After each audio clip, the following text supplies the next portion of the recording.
Welcome everybody to The Rising. Today we have a special guest, Amanda Dumouchelle.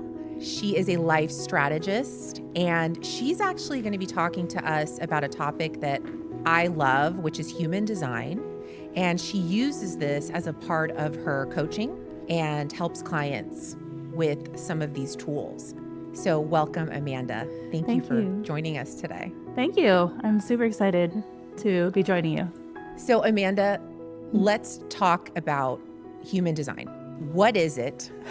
Because so many people, I talk to them about this and they're like, what is this? What is human design? So can you just give us a brief overview of what this concept is? Yeah, so asking that question is so funny because it's honestly like such a big question that many readers and experts can sometimes not even explain. And actually, obviously I knew you were going to ask me this question. And so I sat with it yesterday for hours because I didn't want to just tell you the answer that you could Google, but I really wanted to help this land in a way that actually made sense. And I was asking myself, I'm like, what really is human design? And so the way that I really see it is that human design is a self-awareness tool. It's not a self-assessment tool like Enneagram and stuff like that. It's a self-awareness tool. And it helps you really understand how you're actually wired, how your energy actually works, how you make decisions, how you actually start living life, how you are wired instead of how you think that you should be, and start living in alignment with who you are really meant to always be. It's energy, it's awareness, it's body and mind, it's experience, it's ancient wisdom. It's also an interpretation, meaning that so many readers and coaches who learn the system, and that's why it's hard to explain what it is, they have different interpretations and things that they actually find really helpful and important to explore. So when they're reading someone's chart, everyone's going to be pulling from the different systems. As you're working with someone, everyone is so unique and different that we're not going to coach someone exactly the same. So the way that works is human design is a blend of all of these systems. It's quantum physics, it's astrology, it's the chakra system, it's the I Ching, it's the Kabbalah tree of life. And what comes out of all of that is this really detailed map of how your energy works, how your awareness works, how your body works. And like I said, no two people are designed the same. And there's so much information in a chart that it's not something you actually learn to understand. It's actually something you have to live and experience and try out and experiment with. It's something that you have to learn to feel in your own body. So when people first hear about human design, it really is confusing because it's energy. And a lot of people are like, cool, well, what is energy and what does that actually mean? Because the truth is that we're not taught to feel our own energy. We're raised in a world that teaches us to think, to analyze, to power through. And even when we heal, I'm sure that you know this, but when we heal, we're often just trying to stop or quiet the thoughts, quiet the sensations in our body, not to feel the response in the body, and certainly not to trust it at all. But your body, it's always speaking to you through tension, intuition, anxiety, emotional waves. But because we're actually taught to ignore it, anxiety, take a pill. If you're emotional, calm down. If you feel a gut nudge, push it away and just be rational and think it through. In a lot of environments, even religious ones, we're told not to trust our body's intuition at all. And so we become really disconnected. And that's how human design is different. Most personality tools like Enneagrams, Myers-Briggs, they're going to ask you questions about how you see yourself right now. But how we see ourselves is really shaped by trauma, hustle culture, family expectations, social media, guilt, shame, systems that are designed to actually control us.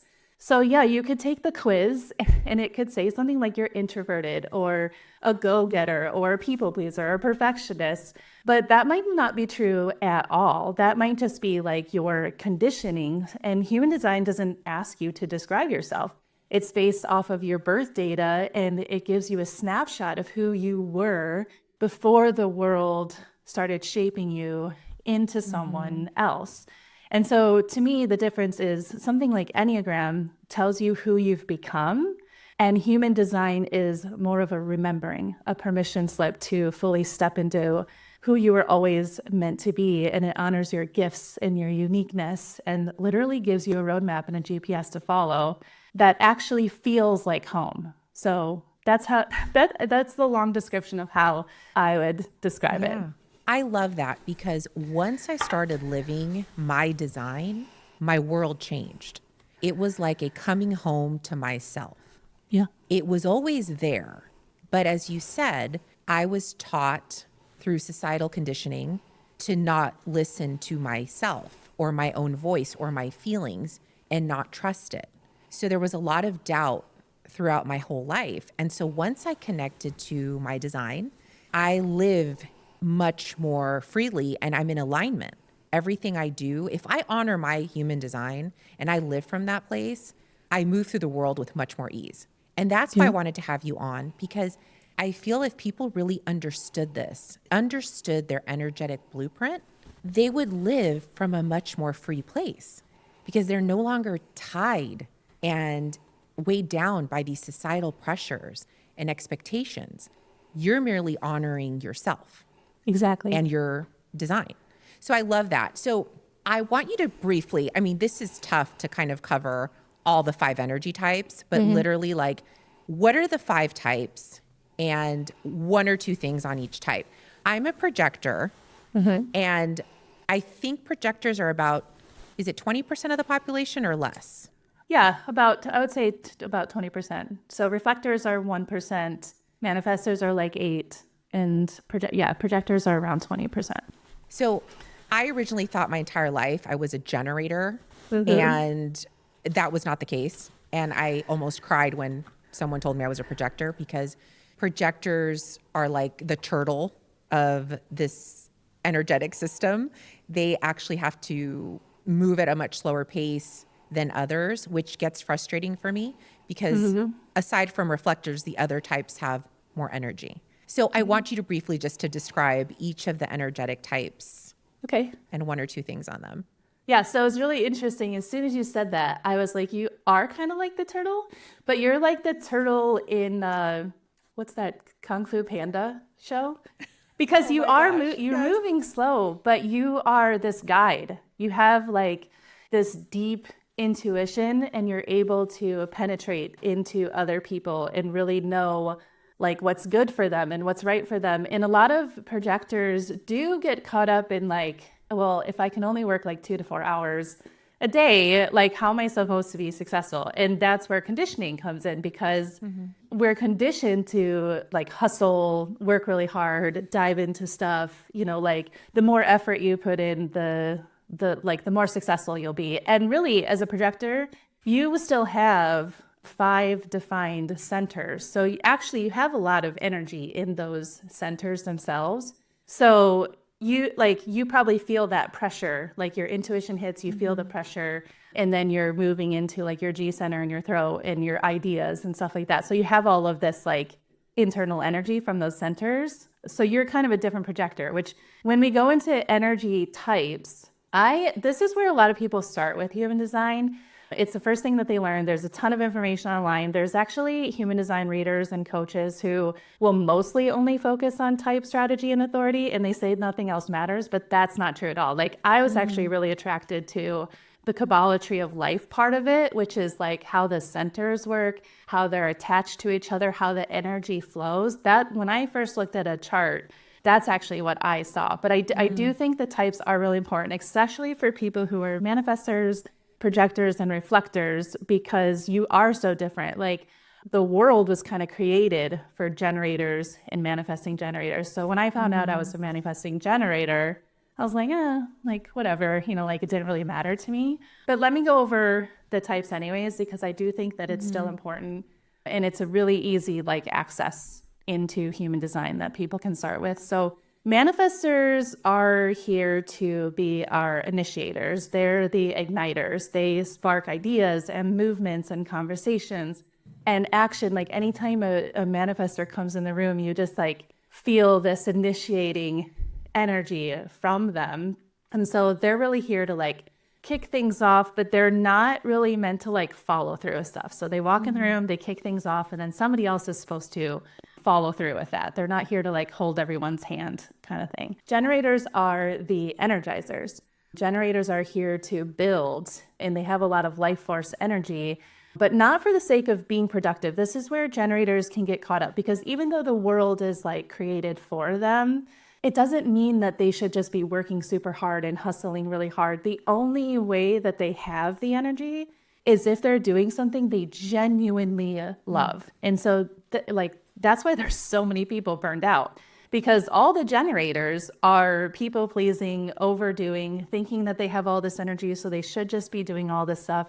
A lot of people expect them to be doing a lot of stuff, so they like overcommit and they become resentful. And they burn out, and then they're like, I'm a generator, I'm supposed to have a ton of energy, why am I sleeping all day? So it's because their energy comes from that life force, so they have to like love it in order to actually have the energy.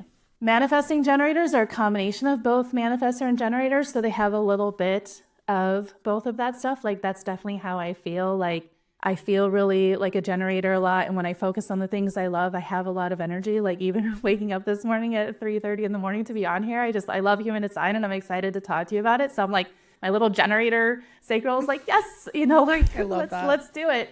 So, so that's kind of how I feel. We're like really multi-passionate, fast moving, not linear. So like one thing I love about being a manifesting generator is the permission to dive into lots of things. So like as a coach, that's why I do breath work and human design and mindset and subconscious work. And every time I learn about a new modality, I'm just like, yep, must learn that because I must apply that too. So that's kind of one thing about manifesting generators is that they can like change directions and pivot and, move really fast with their initiating ideas and their life force energy.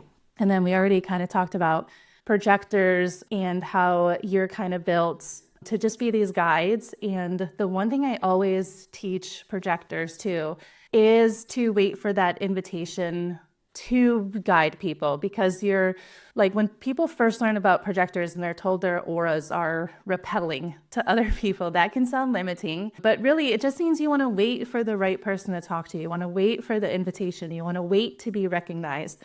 And then once you have that permission, the other person will gain like so much value from what you're saying. And you're not here to work a lot of hours. You're here to mic drop and walk away from it.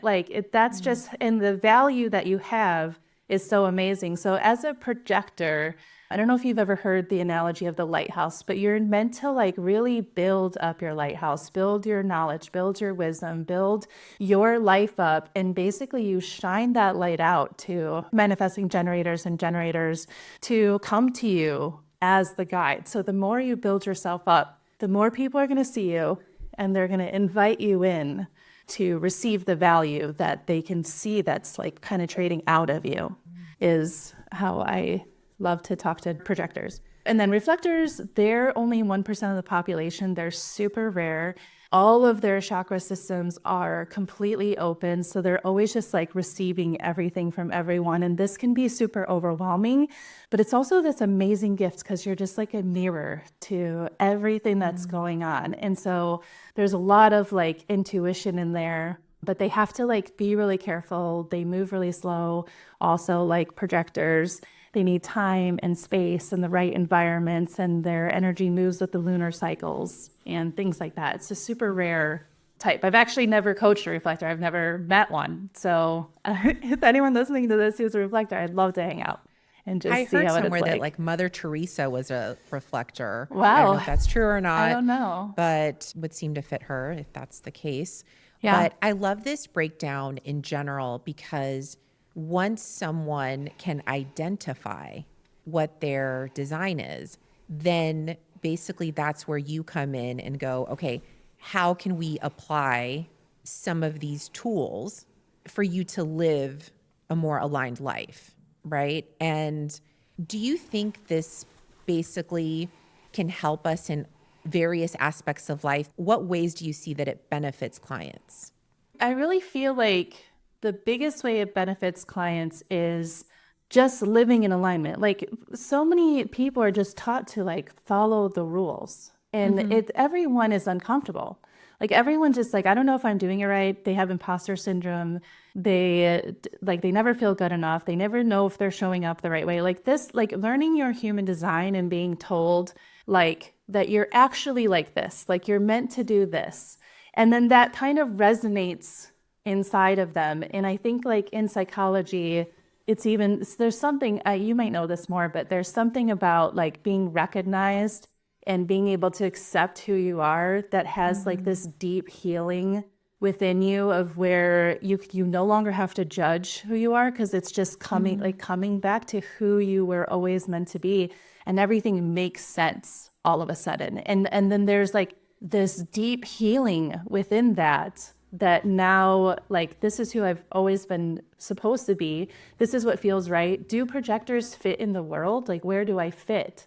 And then that gives you where to go, like, where do you belong? And then you, like, that confirmation bias, that reticular activating system within your brain can say, like, okay, I'm supposed to do this.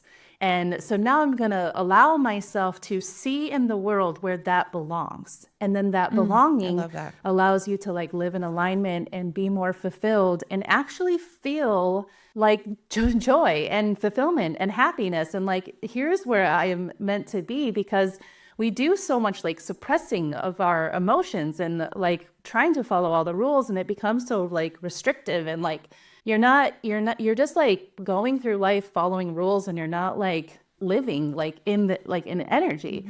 And so people are so closed off with it that once you realize how that feels, you're just like, this feels so good. Like, this is where joy is and where fulfillment is and where I belong. And there's so much healing now that it's easy to set boundaries. It's easy to say no to things. It's easy to like say yes to the things that your body is like leading you to, and listening to your intuition. And like you said, when you first heard about it, you just felt like calm, and like it just brings you so much peace, especially as a projector. Like, you're like, anything that brings you peace is like in alignment for you. So it just kind of gives you like this roadmap, which makes everyone feel so comfortable. It does. I think it really allows you, like we've said, to live from a more aligned place, to find joy again. Because the thing is that when you're not living in your design, I feel that you are restricted in a way by whatever everyone else is putting on you. And you feel at the mercy of societal pressures and outside forces. But if you really make friends with your design, like, that becomes like the guiding light, like to how you make decisions, and you just come from a more empowered place.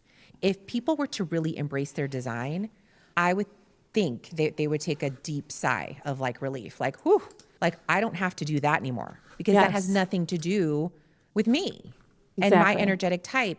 I know for me as a projector, the thing I struggle with the most is waiting for the invitation, because I think it's been in my nature. I'm very bossy, and I love to tell people what to do. So it was very hard when I had really good information or advice. I would push it on my friends and family, and they were like, no one asked you like for that. Like, we didn't ask you. And then I got really bitter and really resentful. And I was like, but I'm telling you, like, I know the way. Like, I know that this is the answer. And I had to realize I could no longer do that anymore. So now I operate from such a different place. And it's interesting because when you're not force feeding people information, they come to you. Right. They're like, actually, I'm curious. What do you think about this? And I get all lit up. I'm like, oh my gosh, they're asking for my opinion. And I've had to take the pressure off of myself from demanding that people see me. If people see me, they see me. If they don't, I have to be okay with that. And that's fully embracing my design. They're just parts of, everyone will find out what their design type is, and will link to working with you because you can help them get there. and then help them navigate it so that it makes sense and they're able to understand it. Yes. So, and every projector who's listening to this right now will resonate so much with what you just said, because as you were talking, you were literally saying projector words. Like, I felt really bitter. I felt like I was forcing things on them. Like, nobody valued me. Like, this is exactly how projectors feel. And like, I have your design up as you're talking to. So like, I'm watching your energy work as you're talking about it. And you have gate 26, which is like this, like in control of my environment and kind of like a strong, like personality people with 26 have. And then you have defined ajna and throat. And so you are meant to like share like your opinions and your ideas and stuff in this kind of like stronger way. But it just has to be waiting for that invitation. So when you notice that your family members kind of did that, it could shut you down. So a lot of projectors kind of shut down. They're like, what I say is not valuable. Nobody ever listens to me when I speak. And it's like, it's because you're not talking to the right people. And I'm not a projector, but I am a manifesting generator with emotional authority. And I have this channel 12 to 22 that is one of the strongest channels in my design. And that is also like waiting for the right time to share my emotions and waiting for the right people to do that. So in a way, I kind of did what you did, where I would like sort of force my emotions on people all the time. Like, I wanted to go deep. I want them to go deep with me. And when I would walk into a room, people instantly feel like, I don't know why, but I feel like I have to tell this girl like all my deepest, darkest secrets and everything I'm going through today. And I don't want to. So they would shut down. And I'm like, all I do is walk into the room, you know? So projectors are kind of the same with like, they're here to like tell you all this valuable stuff, but the other person has to be like ready and willing, and they have to invite you in order to receive that, which makes sense. I mean, like when you really think about things, nobody wants like unsolicited advice, but like I love meeting projectors because I'm like, please penetrate into me and tell me everything that I need to know that I'm not seeing. Like, I know you know. So like, that's the kind of environment that you need to find yourself in, is like build up that lighthouse like you're doing with this podcast. And I think you have a book eventually that you might do. And like, that's it. Like you build up that wisdom, that lighthouse. And then people are like, I must know what you know, please, tell me. And then as soon as they do that, you can just lay it on them in whatever way you want, like however powerful you want to do that in, or gentle, or whatever it is. But that's like really stepping into that power. That's beautiful. Thank you for sharing that. And then what do you find is the biggest obstacle when people find out their design?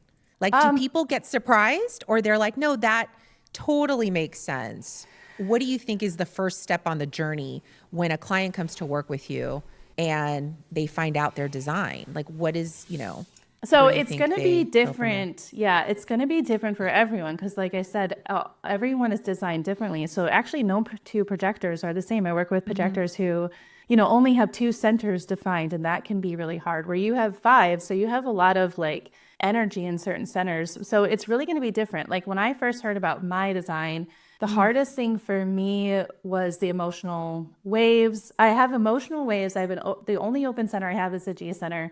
And I'm triple split definition. All of that felt so hard.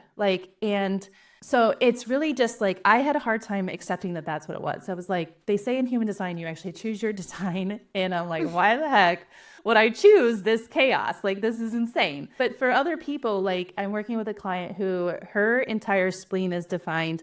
She only has the root center.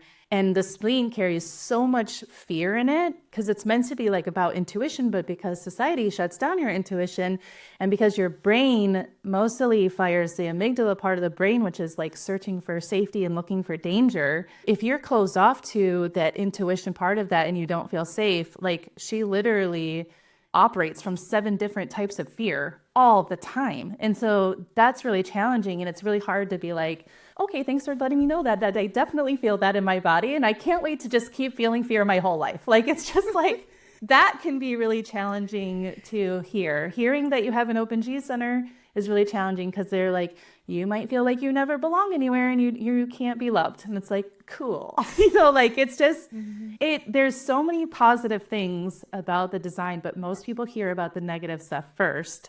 or they hear the negative stuff in what somebody is saying because it's challenging. So I think like in general, the hardest part for people is the language, because you're just like, what is strategy? What is authority? What is a G center? Like they get like caught up in the language and it's really hard to understand. So it's really important to like have a reader kind of tell you about it, especially someone kind of like me who's doing it in a coaching way, where it's like, what are you experiencing? Here's how it actually shows up in your design. This is why it's challenging, but like, here's what you can actually do with that. Like the fear, tap into intuition, the emotional waves, like every emotional wave is based on like either expectations or needs or needing like alone time. So like you start to track how the wave feels. When are you in a high? When are you in a low? What happened just before that? Like now I can tell when I'm getting like excited about something and I'm like, well, let's chill for a second. We don't want our expectations to get too high and then have a low. So I would say it's really different for everyone.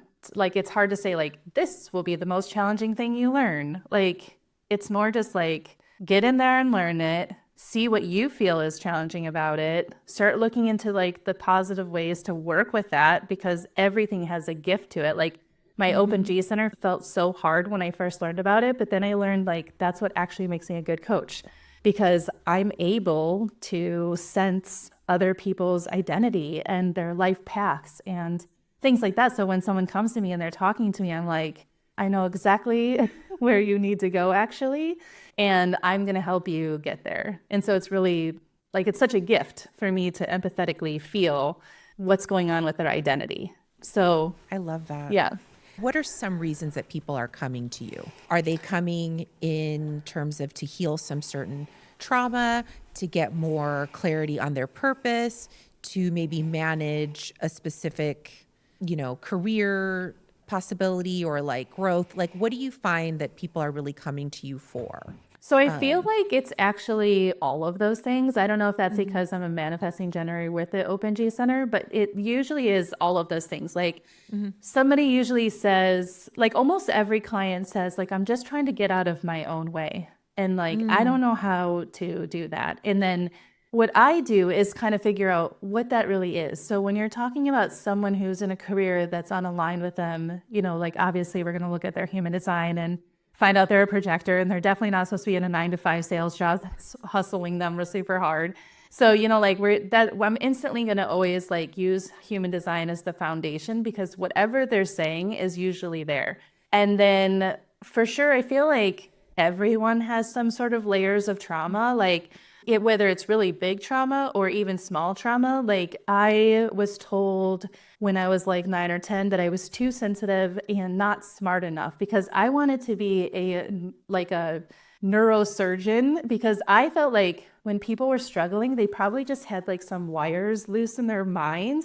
And I wanted to go in and like piece them together. And I was like, I bet that would work. And now, like in psychology, that's basically neuroscience. I'm basically connecting like neural pathways.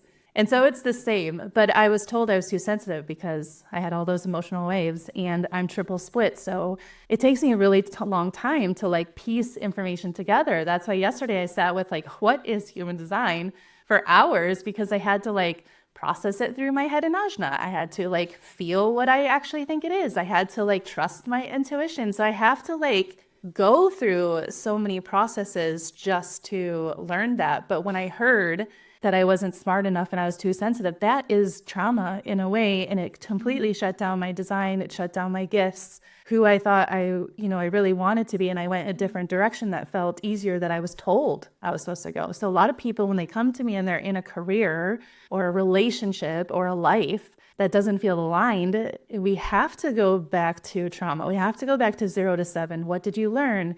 Why did you learn that? For what purpose are you doing this?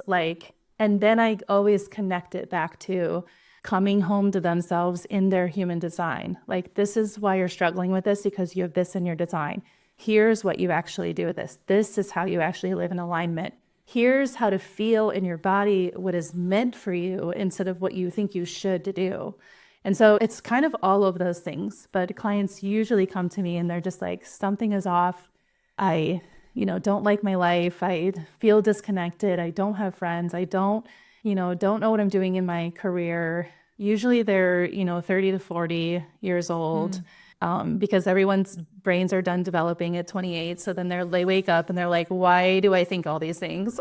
So it's all the things. And it's probably the content and stuff that I'm putting out. Like, it's all the things. So come to me so that I can like piece it together for you. Like somebody just the other day told me I was like a freaking detective because I was literally like piecing together everything that's going on. And I was like, okay, we need to work on human design. We need breath work.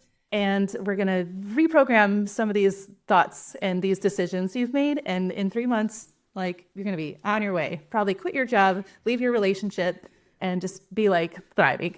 So this is what I love about what you do. And this is a tool. It's a foundational tool. Yeah. But like you said, there's so much more that you offer. It's multifaceted. We're looking at the whole person. This is only one part of it. So Yeah. I love that. And thank you. This is a great overview and introduction. So how can people work with you and, explore more of this journey of basically returning to themselves and accessing their inner power? Yeah, so they can go to my website, and all of the information is on my website about like if they want to look into breathwork, if they want to look into human design, or just general mindset coaching. Like I will end up doing probably all of those things in the coaching if I feel like it's necessary, but definitely start by going to the website and sending me an inquiry. And just like, what I really love is for people just to send me a message and say like, just thought dump, like all their stuff. Like I am definitely like the kind of person that meets somebody in a grocery store and I'm like, tell me all your drama. Like I need to know all of it. Like I want to know every thought, everything that's going through your head.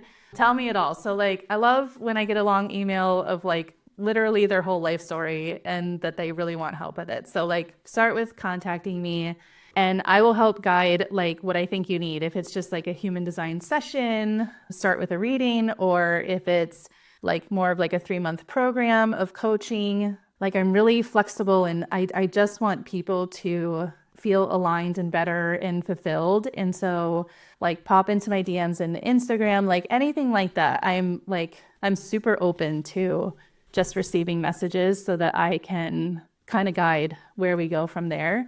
And it's just like a 2-way decision of like, we hop on a call together and we just talk through things. And I just say like, here's kind of where I think we could go with this. And let's just, see what happens. So. I love that. And we will include that in the show notes as well on how our listeners can connect with you, because I think your title is just, I love it. Life strategist. I mean, don't we all need tools, right? Yeah. To navigate this life. Yeah. And understand ourselves better. Yeah. And I love that you can help guide us there. Thanks. But with science-backed tools. Yeah. Right? That's my one line in me. Like I can't, I was like, I feel all this stuff. Like I'm a total feeler. I can look at the thing and like somebody, an astrologist just told me that like, I'm like this trailblazer on this life path and I probably can never figure out how to explain things. I'm like, that is totally how I feel. I'm like, I just feel like I'm heading this way. I feel all this stuff and it's hard for me to explain things. But even right now, I just got stuck in what I was saying, like where we were going with that. But I think the tools are really important. And my one line is like, and it is super investigator into you, investigator into sciences. I want to know how it actually works. Like when I was literally putting together the description of what human design was, I was like going back and relearning all of the sciences. And I was like, but what does this actually do? What does mechanics actually mean? Like that's the investigator in me, that I need science to back me up. Like I want an explanation. 100%. And I think spirituality is wonderful, but I also think for me as well, I feel like the science helps back it up and ground it. Yeah. And that's what I love when I work with people that focus on that, focus on those research-based tools and modalities. And we're not just floating out in outer space, we like have something to hang on to. And I think that's what people need these days. They need to feel grounded. They need these tools because we're operating a mile a minute and we're not even in our own bodies. Yeah. And so I think this is great in terms of people working with you and returning home to themselves and you giving them great tools and strategies and just a better understanding of themselves. And that you're also providing this like container just to hold it all in. And I love that you're doing the investigative work with them. You're doing it together and, digging for the gold, I guess you could say. I'm a 1-3. So it is really just about like getting in, learning, investigating, and then trying it on for you, seeing who works, failing at it, saying like, okay, I did this and it didn't work. Like, here's what I learned and here's what you can do instead. So it is kind of like, I'm always, every design has this like balance. Like you're a 2-4, so you're always balancing like being alone, being a hermit, going within, and socializing. I'm a 1-3 where it's like, I have to investigate things. I have to be really detailed. I have to like know exactly what's happening. And I have to just jump in and try it on. Like, so eventually I just get to a point where I'm like, okay, I don't know if I have all the information, but I'm just going to try it out. Most likely I'll fail, make a mistake, learn from that, try again the next time. So it's always like everyone has some sort of balance. And that's usually what I really love teaching people about their human design too, because sometimes they'll like literally sabotage things in their life just to be able to do the other part of their design. And I'm like, no, both have to like exist at the same time. And it's all gifts. So like, that's another part of that. If we do a round 2 of this or something, I feel like that's another thing. There's so much you could get into. There's so much. We can't do it all in one session. We're going to keep talking about this because there's so much to this. But as we close, I'm doing this closing tradition. So with my guests, I have 4 principles. They're RISE. The R stands for reflection. So what is one way that you reflect in your life? How does that show up for you? So actually in my design, you have this too. You have gate 33, which is all about retreating. And because you have the 2 line, you probably do this too. But I really need to step back, take alone time, reflect on like my day, reflect on like this. I'll reflect on this, what I learned from it. There's so much healing that I'm still doing. So like there will be like insecurities that come up and things like that as I'm reflecting. So like I'm always like healing those things, encouraging myself. Like in reflection, I'm always trying to not do it in a way of like judgmental anything. It's more just like allowing those new neural pathways to be created in my reflections too, of just like, look what you did, look how you showed up, look how like you were able to do whatever. And so it's more like, I guess reflection is more about like retreating and I love that, calming my nervous system down and feeling what I need to feel in order to like keep doing this work or doing whatever it is that I'm retreating and reflecting on. I love it. So the I in the RISC is for intention. Is there an intention that you set for yourself this year? I think my intention has been really because I'm a manifesting generator, so this switches up all the time. But my biggest intention is to show up more, like to put myself out there, have more confidence, and really just step more into that 3 line of my energy of just like try it on. Like it doesn't need to be perfect. I don't need all the information. Let's go more 3 line this year instead of 1 line, because we've done so much foundational learning and all this stuff. It's time to like get out there and do it more. So right. I love that. Go into action. Yeah. And then the S is for simplicity. So I'm a big believer in living lighter and with less or just streamlining your life. Is there anything that you do currently just to, simplify your life in any way? That's really hard for a manifesting generator, but like, exactly. This is stuff for a lot of people. Yeah. I don't, simplifying. Yeah, that is really hard for me because of my triple split manifesting generator. Like I feel like nothing is simple. I feel like the simplest thing about me is really my apartment, because I live in Tokyo, so it's like so small. So everything always has to be like really clean and organized. Well, that is simplicity. Yeah. That's minimalism. I don't have a lot of stuff. Like this is probably the most great. amount of stuff behind me is like what's in my apartment. That's great. That's exactly what it's about. I need about energy living with less. Yeah. Yes. Energy clearing is probably so that I can be crazy in it. Like, I don't know. I love it. So the final thing is enjoyment. How do you find joy in your life? Do you do it daily? Do you seek out those experiences? Yeah. What do you find joy in? So actually, as a manifesting generator, one of the most abundant things we can do is find joy. And when I first learned about that, I was so disconnected from like what was joyful that I actually had to look up, like, what do people do for joy?